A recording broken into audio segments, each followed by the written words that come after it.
We're obviously big fans of the Elder Scrolls ourselves. These are the kind of games that we would be playing if we weren't here making them. This is the whole important part. This is the frothing, or as we say here, making a potion. That's how we make potions in Skyrim. There are about 30 or 40 of us. We've been together for over 10 years at Bethesda Game Studios. These are the same leads that were working on Morrowind, Oblivion, and this is their third Elder Scrolls game with Skyrim. It wasn't a question of whether we were going to do a fifth one. It was more, what did we want it to be? How is it going to be different? Skyrim is sort of this culmination of over a decade's worth of making open world RPGs, and we're trying to take everything that we've learned and focus it onto this one game. You're the leader of the rebellion. I thought it was weird when he said, "You're the leader of the rebellion." Like, is it just because it's a robo voice? Sort of starts like with a kernel of ideas that Todd has, and a couple of the key people who've been here for a long time, worked on all the Elder Scrolls. So we sort of know, like, after the previous game, what was the feedback, or what was that game? Then where is this game set? What do we want to do different? What do we want to improve upon? Usually with great gnashing of teeth. That's usually where you start. One of the reasons why we did Skyrim is it has more developed lore than some of the other places. We've written more about it. There's been more references in books. So we knew more about it. We had more of a starting place, and it was also, we thought it was cool lore. What is the tone of the game? How does the player feel about the world they're in? We're going to let you create who you want to be, so we don't want to define as much who you are as much as how do you feel about the world that you are exploring. And so for us, when we first start talking about one, it's what is the tone of the world? And then everything else comes out of that. So Matt will go off and make art and start to sort of get the look based on what Todd has said and what they talked about. And the designers, Bruce and those guys, will go off and sort of come up with the main quest and the characters. And then we just meet each week and talk about it and iterate upon it and see what works and what doesn't. Oblivion, the last game we did in the Elder Scrolls universe, was a very core fantasy where the area it was set in, Cyrodiil, was very much all races, all ethnicities, all cultures, all, you know, it tried to be a little bit of everything. Skyrim is much more of our hardcore, like, Viking fantasy. We sort of settled on Skyrim as, you know, different from Cyrodiil, which was very civilized and the center of the empire, and we wanted to kind of mix things up, make it rougher, less peaceful, definitely, you know, more brutal.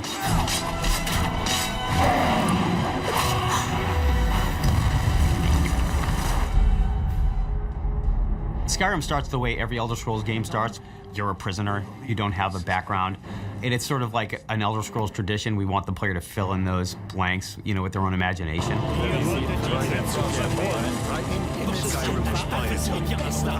Elder Scrolls especially, we give you, you're a blank slate. And we've wiped your history clean and you're free to make your story as you wish. And in this particular case, you're being led to your execution. And the execution is interrupted by a dragon attack. And you were a criminal and you were accused of some crime, but it's like, what is this other stuff going around? There's this weird civil war going on. And there's a lot of tension in the world. And in Oblivion, you weren't the person that saved the world. You helped the person save the world. But we definitely knew, like, this is Skyrim, you know, the land of the barbarians. We want you to feel like, you know, the Nord hero here.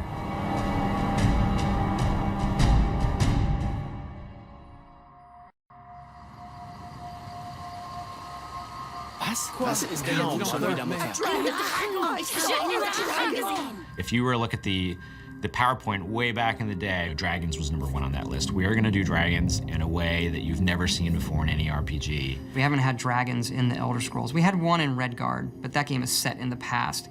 And so there kind of becomes these mythical creatures people talk about, but you never quite see. You know, there have been rumors of dragons coming back, and no one's really believed it because, as far as anyone knows, dragons are gone from the world. They've all been killed off, you know, hundreds of years ago. But now here's this dragon. What's that about? The Nords have this god in their pantheon, Alduin. Alduin, who is this, I don't want to say evil, but dark god in the Elder Scrolls lore, he is a dragon. In the ancient times, he sort of ruled over the humans in this part of the world. Alduin's Wall is sort of a history in stone of the last time that dragons were seriously resisted by the human beings of the world. And it tells the story of how Alduin was defeated the first time. And the prophecy goes that he will return and eat the world. Well, that's what happens in Skyrim. And part of what is written on the wall is the player's journey, the player's destiny. And so you start out trying to figure out, what does it have to do with me? Pretty early on, you learn that you're Dragonborn, and so you're trying to figure out, what does that mean? The Dragonborn is someone who has the soul of a dragon, and there hasn't been one in so long. People almost wonder if it's a myth. Dragonborn is like, that's something where it gets really kind of metaphysical, kind of. We don't want to define it too much. That's what we do want it to be. Well, how does that work? You show up and you start exhibiting these powers, and people are like, oh my God, could it be true? Is this the Dragonborn? Does this person have the voice, the Thu'um, this power of old? And if so, what does that mean? And what it really comes down to mean is anointed by the gods with the soul of a dragon. This is something that, once every few generations, you have someone who's born with this ability. So you as the Dragonborn, you must resolve the problem with the dragons. You must find out what it is they're back here for, and you have to take this head on.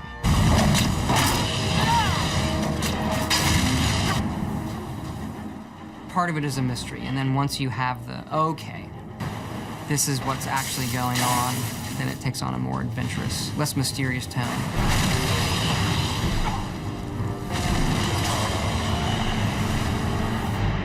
Like a lot of game story ideas, it comes in little fits and spurts, and it starts with something simple and starts to grow into something more elaborate, and finally you take away some of the excess and you're left with something rather clean.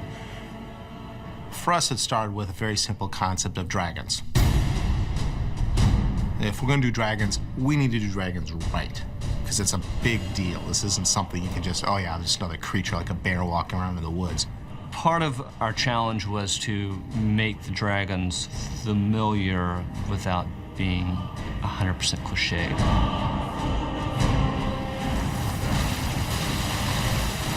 We definitely like them being characters. They had a culture. They may be terrifying and they may be brutal, but they're also sentient and intelligent, and they have a language, and they can speak, and they will speak to you at times. But they also have a sort of distinct sort of Nordic flavor to them. And they're big. We wanted the dragon to feel very majestic, so we were looking at, well, how do eagles soar and that sort of thing. But on ground, we wanted them to be a little bit more primal and reptilian in nature. A lot of it is analyzing real-world analogs. So we'll look at bat footage, we'll look at bird footage. It's trying to research so that we're not making a fantastical creature be unbelievable.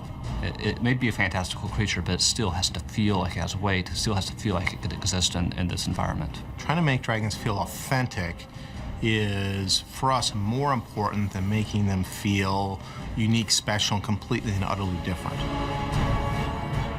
You make the experience of it feel so real that that's what becomes important. The authenticity is what matters to us.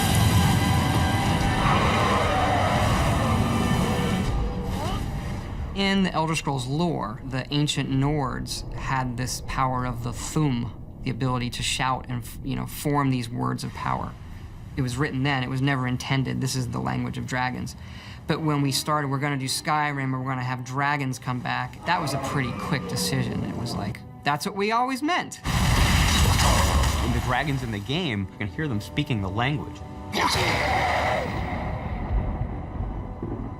So that got us talking about, well, what does this language mean for the player? What kind of device will this be? And so we decided to create this dragon language. Emil, I want you to write this song. That's how it started. Can you write a song that works in dragon language, that rhymes with the Elder Scrolls theme, when translated into English, also makes sense and rhymes? He's able to come up with things, I don't know how he does it. I found recordings of Beowulf in Old English. That gave me sort of the overall feel. As the story goes, he kind of sat on it for a while and went home one weekend and heated up some mead. Each shout has 3 components. There are 3 words. And so it becomes like, okay, I say one word, you know, foos, and then ro, and da.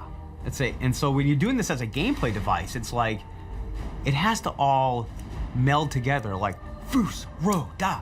When you say, foos, ro, da, like that, that's when the big clap of thunder, you know, should fire off in the game. And this blast of energy comes out of the player and knocks your opponent off their feet. And if it all times up just right, it feels perfect.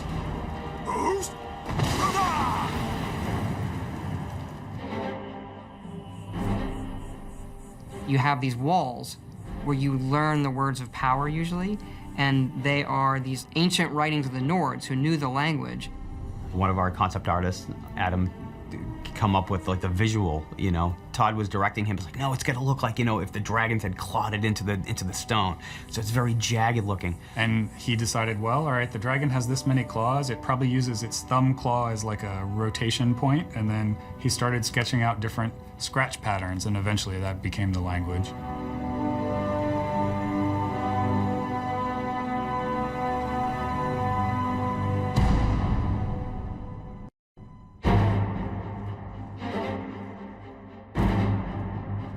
Skyrim's the most northern province in Tamriel, so it's the home of the Nords. It's really heavy, snow-covered mountains and this really rugged environment. Really one of these like large, craggy features that erupt out of the ground, giving you these kind of dramatic, sheer visuals and vistas to walk and travel through. The world is our main character. Even though you're playing somebody, we have these NPCs, we have a story, the main character of the game is the world, the province of Skyrim. So the world in this region really defines the entire look of the game. What creatures live there and what alchemy plants grow there. So we come up with a set of foliage that grows in each region, different color palettes, different lighting, different weather, and then make sure that transitions well between the different regions, but then still fits in with the overall aesthetic of the world. What makes our RPGs different is the amount of time we spend just building the world and thinking about, as you walk through the game, what are you going to see when you walk into town? You know, what are you going to be able to pick up? What are you going to be able to craft? What are you going to be able to eat? All of the little things in that are what we obsess over. You could say, well, what effect does that have on gameplay? Let's not overthink it, that's just neat. But they become the key thing that makes you feel that this is all real for the moment I'm in it.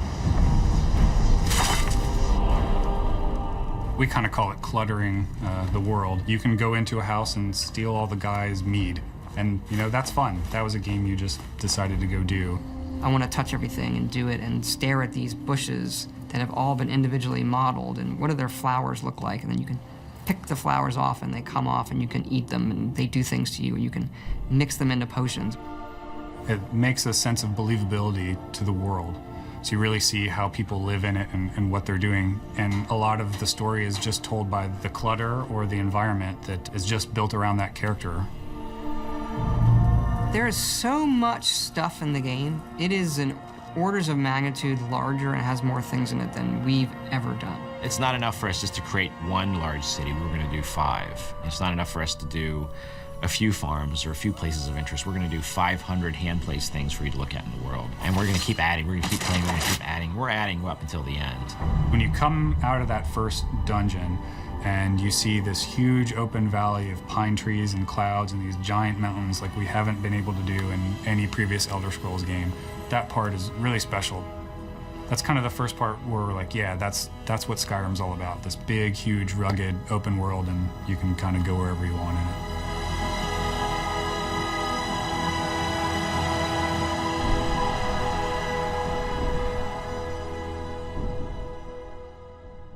You're the leader of the rebellion.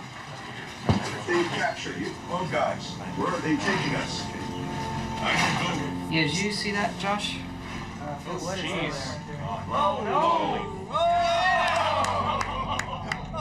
Like everything else, like the plants and the people, we treat the creatures the same, that they live in this world. mammoths and giants. Probably the coolest, because you can actually get kind of close to them. You can walk up, as long as you don't get too close, you can walk up and watch them sort of move on by like a slow herd. If you mess around with them, it's not going to be pretty. They're very powerful. Some of the principal villains in the game would be the Draugr. These are sort of mindless undead creatures. Have archers, porkers, who are these seals. A cool one that people haven't really seen before is the Falmer. These are another type of elf in Elder Scrolls lore. In Skyrim, the idea is that they've lived underground for a long time, so long that their eyes have all grown over. We have hag ravens. She's a really powerful magic user. Which are evil witches who have decided to trade some of their humanity for all kinds of evil magical powers. One of my favorites in concept and execution are these ice wraiths. There's a line in lore that Nords, when they come of age, will go fight an ice wraith. But we didn't really know what an ice wraith looked like. So we didn't want to do just a typical ghost specter thing. So we worked with one of the concept artists, and he had this idea for this really cool serpentine crystalline ice creature. And they move on the wind. That's the kind of thing that feels more unique to this game. They're pretty terrifying.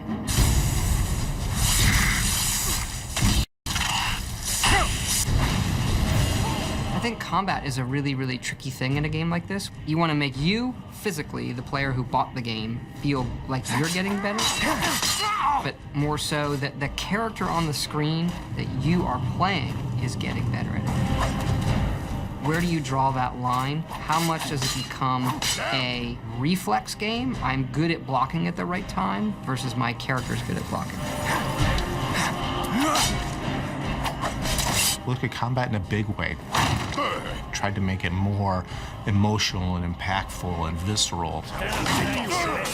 Have the player moving around more and be moved around more rather than just be kind of static. I mean, a lot more action-oriented, and that always presents a lot of challenges because it actually involves a lot of math and timing to make it fluid and fun, and a lot of iteration. We did spend a lot of time just, taking a mace and hitting fake guys in the head on the screen until it, punchier. Oh, now you're going too far. It looks too silly. Okay, pull back. If we can succeed at, here comes a wolf, and I take an axe and I plant it in his head, and he dies, and I take his hide. Like, if that, just something that simple, you feel like, yeah. You feel good about it. Then when we're fighting giants or dragons, that's much easier.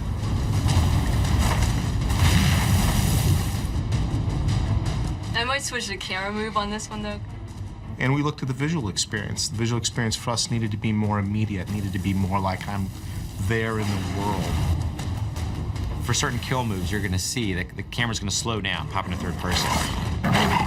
There's a lot of fun going to some cinematic perspective quickly and watching your character do something really cool. We wanted you to be able to see the sword shove through their torso and come out the back like I'm being a real badass, like I'm going to slaughter people, creatures, whatever is out there, I'm going to slaughter it. Tim Lamb had my favorite name for it, which was Violens.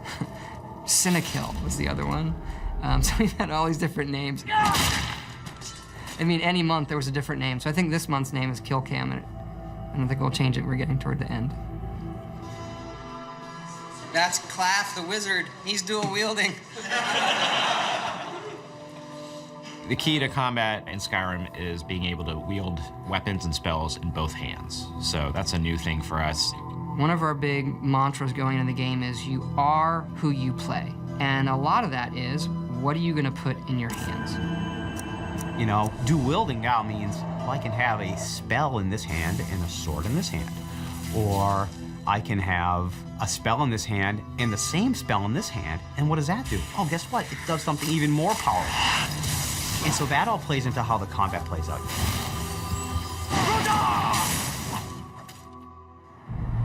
So this is the final state where the beams fade away? And then this was the current test of the Skull Corruption cast.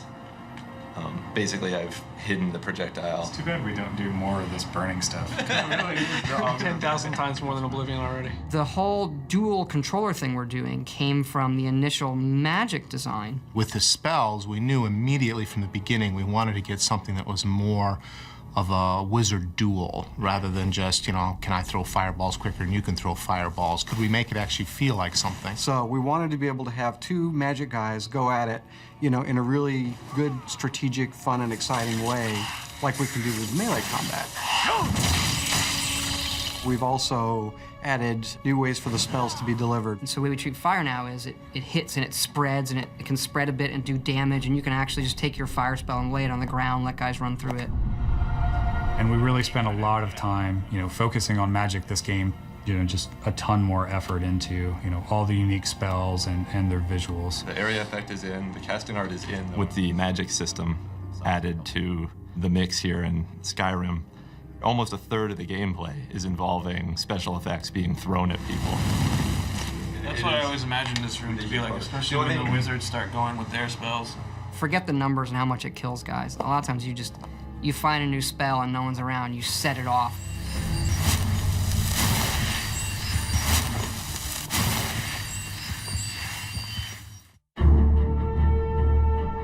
No, your damage resistance is determined by your armor and your perks and other stuff that might fold into that. So in this case, admittedly, the player will have to trust that we are doing what we say we are doing. We've always been very big in the Elder Scrolls on dynamic growth of the character. Every single one of our games in the series has had this idea that when you do something, you get better at it. In Skyrim, the game adapts to what you're doing. That was one of the reasons why we got rid of classes. And that you decide what your character is just by going out and doing that stuff. Depending on, you know, what weapon you're using and, you know, whether you do any damage, you're going to get a certain amount of skill usage, and then that's going to build up until you reach that threshold, and then your skill will increase. At that point, once you've increased enough skills, then you level up. You know, same thing with wizardry. Start casting spells, you'll get better at casting spells. So in an ideal environment, you don't have to think about what it is you're trying to do. You're not watching to see, oh, how can I make my character do this or that? You just play.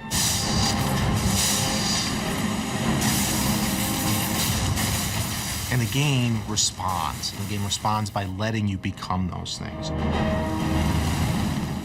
Every time you level up, you get to pick a perk. And the perks are what really defines your character. The definition of what a perk is really kind of hard to nail down. Advantage or a feature or a gameplay enhancement or an ability or feat that you get as you progress in your skills. You can actually play the game for a while as a warrior character and then decide, I want to start doing magic stuff. And in the previous games, if you really wanted to do that, you probably wanted to start over. Well, in Skyrim, you can start doing it and you suck at it at first. And then eventually, it starts affecting you more, and then you can make up that ground without throwing away however many hours of gameplay you've already done. In Skyrim, we like to say we are what you play, and it sounds like a catchphrase or whatever, but it really is true. Who do you want to be? The game is going to have some outlet for that. So on some level, we get ourselves in trouble by trying to make the ultimate fight dragons game, the ultimate be a warrior game, the ultimate mage game, and the ultimate thief game, and the ultimate assassination game, and the ultimate I'm picking plants game. You know, all of these kind of different styles we want to pay off.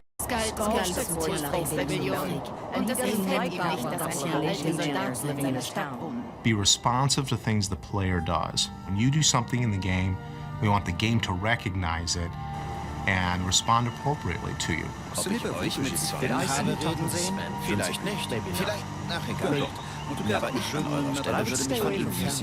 How does that AI tie into a story? Like, how do I get quests from them? How do they become my friends? What will they do for me? What can I do for them? That kind of stuff. Sometimes it's as simple as having a guard in a city comment on the things that you've done.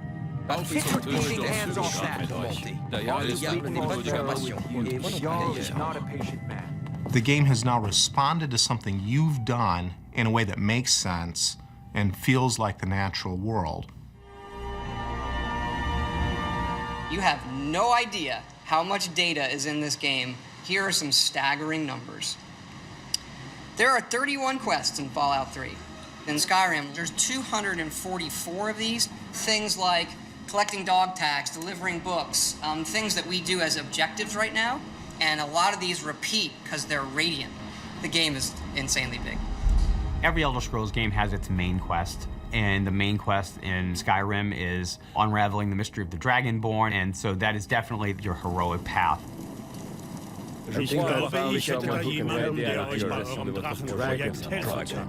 For us, when we make a good story, we know we've done it when the player is the agent. Use someone to sketch something for me. Well, und mit Besorgnis meine ich, dass ihr in einer gefährlichen Ruine nach einer alten Steintafel suchen werdet, wo vielleicht gar nicht dort ist. If we pose an interesting problem, and then we let the player solve it in whatever way he deems fit, that's going to make the cool, interesting story. If you decide not to do the main quest, there are different quest lines. My favorite quest line is the Dark Brotherhood quest line. The Dark Brotherhood is the Assassin's Guild. They do the secret ritual ceremony to summon the Dark Brotherhood. And when you join the Dark Brotherhood, you're one of the guys who shows up and goes, who do you need killed? What do you need? I just think that's just really awesome. We have this open-ended simulation. The games sort of offer this word sort of redemption, where, okay, I'm gonna play as a bad guy and do all this bad stuff. I'm gonna join the Dark Brotherhood and, you know, maybe join the Thieves Guild and do scummy stuff. You know what? Then I'm gonna do the main quest, which is more honorable. And then because you're put in these situations where you're sort of the good guy, you start to feel like that.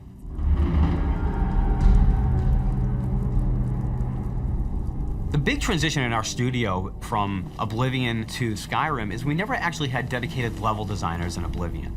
We had them on Fallout, and now we have them in Skyrim. And what that means is that when you go into a cave, it's not just art and stuff. Get me down! I can feel it. And before, we did it in a very compartmentalized way, and you would see lots of the same rooms, but we took it a step further this time and made a whole bunch of free pieces so that every single dungeon is a completely different experience. In total, we have around 310 or 15 spaces. That includes dungeons, large dungeons, small dungeons, exterior play spaces. Our sort of ideal now is that we want every dungeon in a game like ours to be as good as a fully scripted level, something in like a highly authored game. Every dungeon's going to tell some sort of story, whether visually or through notes or books or the loot. You might actually get like literally a quest. It's put in your journal. In some cases, it's more of a free form. You know, you follow clues or you just learn the story of the dungeon by playing through it. The implied stories to me are the ones that are some of the most interesting because there's not a word of dialogue spoken. There's just the environment speaking to you. So you go in, you see a body laying on its back with an empty bottle clasped in its claw and bottles in its mouth. He's just laying there. We really want to have this memorable moment. We want to have the players who played the dungeon or the level to come back being like, that was an awesome experience. When I came into that last room and I saw the sky shining down from above and this cool little set piece with the streams going through and then the boss comes out, that was really cool. So that was the one thing I always ask the LDs after they're finished past 1 or past 2 of a dungeon. I'm like, so, you know, what's your memorable moment? Every time you play, you're gonna find something neat or something different's gonna happen. Games are such a unique storytelling device is that you have this really opportunity to tell a story through action, through gameplay.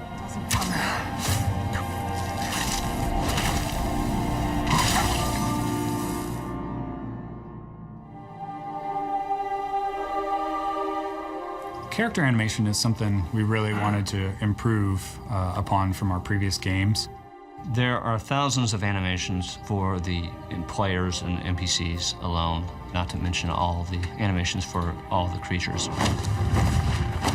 The challenge to making a character in the game, an NPC, feel like they're real and like they're really there is a tough nut. And part of that is because you and I see people every day. We are intimately versed in what a real person is. This is not a mystery to us. I have no idea what an undead guy is like. So what I need to do to make him feel convincing pales in comparison to what I need to make a person feel convincing. I have a good feeling about it, and I don't always want feelings about anything. Despite advances in our technology, despite a growth in our animation team, our own internal demands to raise the bar has made that time to get even a simple character longer than it has in past projects. The biggest challenge, I would say, is to create a pretty wide-ranging assortment of characters and yet keep them within a normal realm, using as few assets as possible and dealing with any kind of technical issues. It was definitely quite a challenge. The fun times we have are usually the mocap sessions. So you're gonna be the stabby. I typically put Dennis through some pretty painful posing and whatnot, so the next day he'll have like a tough time like moving around. Mocap ready, and action.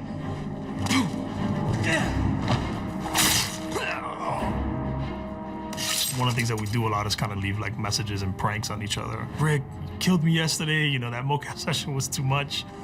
And action. And even though motion capture might be a foundation, there's a lot of hand editing of that motion capture data to make it work within the gameplay context. An attack might be sped up, it might be radically altered to make it work for our needs.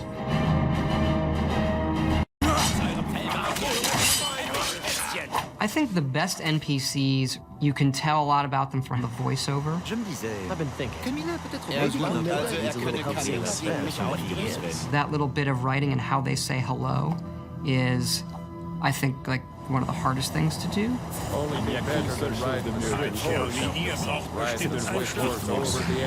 You know, in Oblivion, we had like 12 actors, and that was one of the complaints is you walk in Oblivion and you hear a lot of the same voices. So for Skyrim, we want to definitely improve on that dramatically, and we're talking dramatically, like night and day.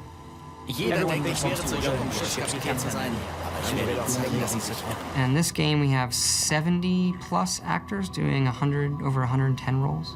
A lot more than we've ever had. You know, it was for about 4 to 5 weeks, 3 voice studios working simultaneously. Let's see if we can get people trying a quote-unquote Nordic accent. You've come all the way to Skyrim. You're at the tip of the continent here. The guys are big and burly and have beards. The women are big and burly and have beards. And everyone's handy with an axe. And it's a fine line of what sounds good and what sounds like ridiculous. And so we spend a lot of time casting. We have some great actors. 9 again on our take 9. It's a good thing.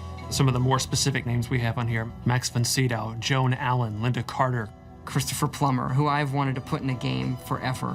You know the ancient Nord word for war? Season unending. And so it has proved. They were perfect for the part to begin with. And I think everybody had a really good time. I can make them. Thank you, sir. And now 22, we're moving on to a different They lesson. bring a resonance to their roles when they talk that you can write like the cheesiest line, and wow, that sounds great coming out of his mouth. Begone, before even my philosophy is tested beyond the breaking point. We are men of peace, and you are not.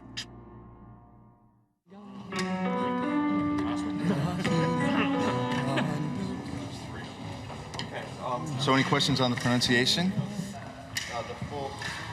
Let's try it. 5, 6. I had this idea that the music for Skyrim would be the Elder Scrolls theme, but sung by a barbarian choir. So I called Jeremy Soule, who does our music. I mean, this is in 2006. Jeremy, I hear the Elder Scrolls theme as sung by a barbarian choir. Okay, how are we gonna do that? I don't know. You know, what are they singing? They're singing this song in the dragon language to the theme of Elder Scrolls. Or do you want a solid break right here? Let's go ahead and carry it. His work on the main theme of the game set the tone for the rest of it. And eventually we went out to Los Angeles to Sony's scoring stage, and then had just a fantastic choir and choir director. Settle. And the choir was only made up of about 30 people.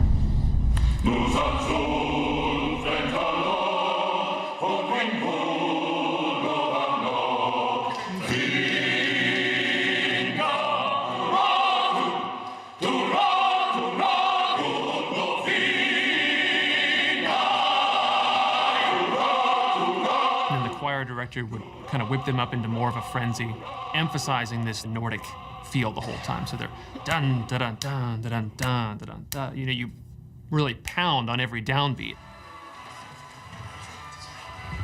And what they would do is just do 3 passes on each verse of the song. Now you've got the sound of 90 people singing this thing in this massive hall. You take a break from it, and you come back, you still get the hairs raising on your neck every time they come to the big chorus.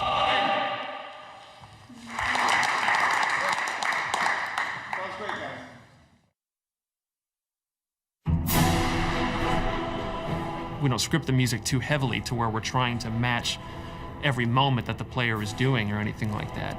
And it has a weird way of justifying itself to you. You feel like this big sweeping score as I'm rounding this bend and seeing this mountainous valley view is playing for you.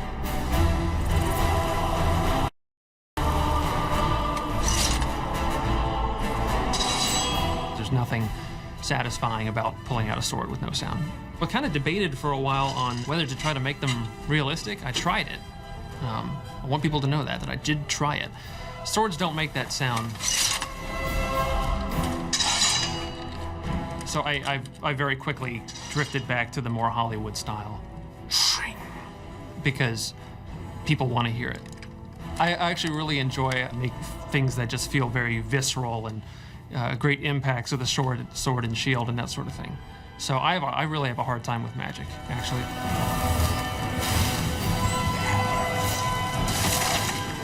Like a calm spell, say. What do? Play the sound of someone going, shh, calm. And so I have a hard time with those. I just try version after version, and chances are the one you hear in the game is the last one I did before we ran out of time.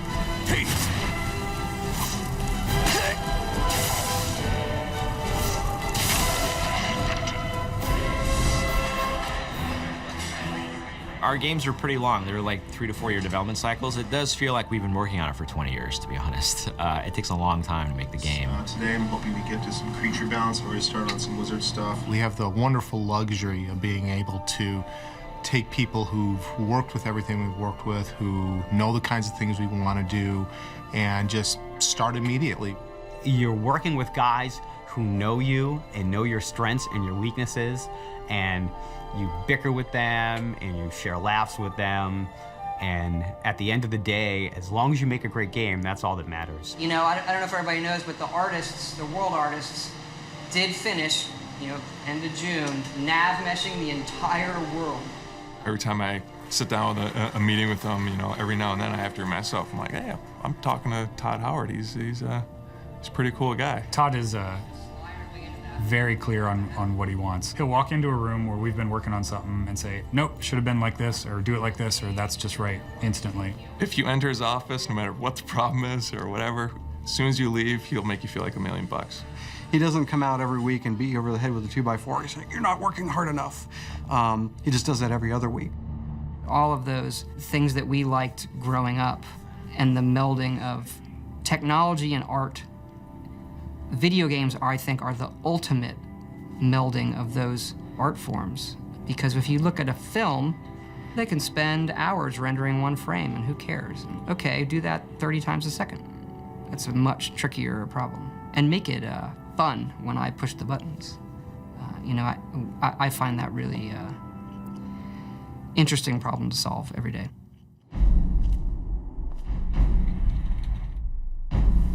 The beauty of making an open world game is you can choose your entertainment to be what you want it to be. And therefore you will be entertained and I'll be happy.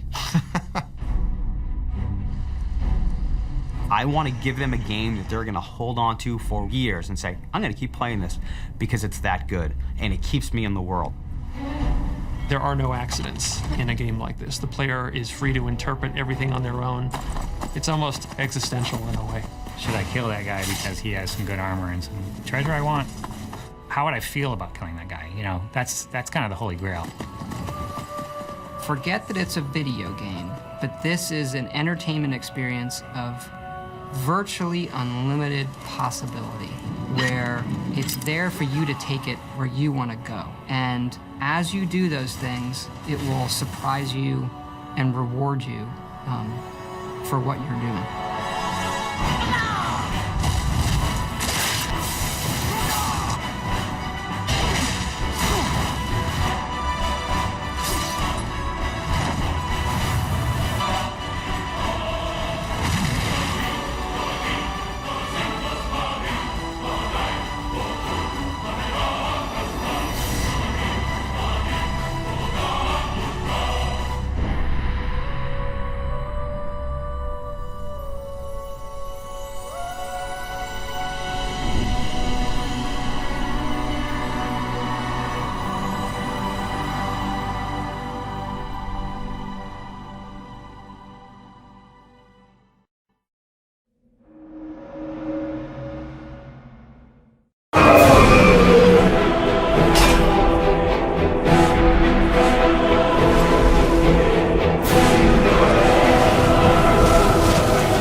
For me, the number one thing is the open world experience.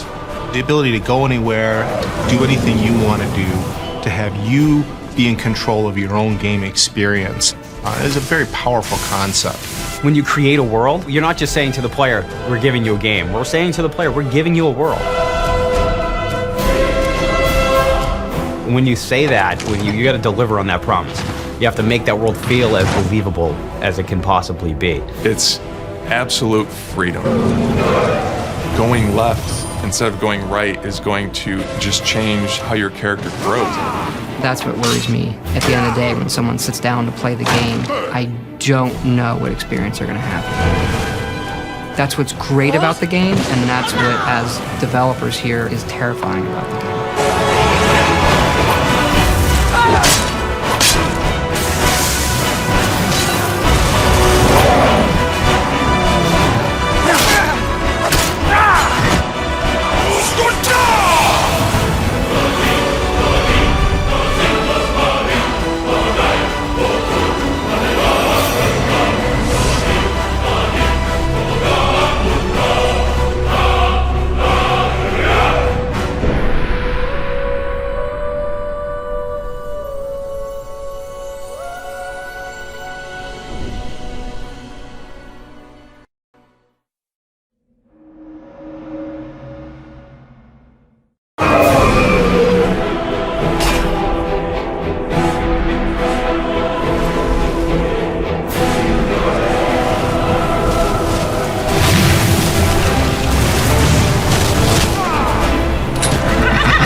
For me, the number one thing is the open world experience. The ability to go anywhere, do anything you want to do, to have you be in control of your own game experience is a very powerful concept. When you create a world, you're not just saying to the player, we're giving you a game. We're saying to the player, we're giving you a world. When you say that, you got to deliver on that promise. You have to make that world feel as believable as it can possibly be. It's absolute freedom. Going left instead of going right is going to just change how your character grows. That's what worries me. At the end of the day, when someone sits down to play the game, I don't know what experience they're going to have. That's what's great about the game, and that's what, as developers here, is terrifying about the game.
For me, the number one thing is the open world experience. The ability to go anywhere, do anything you want to do, to have you be in control of your own game experience is a very powerful concept. When you create a world, you're not just saying to the player, we're giving you a game. We're saying to the player, we're giving you a world.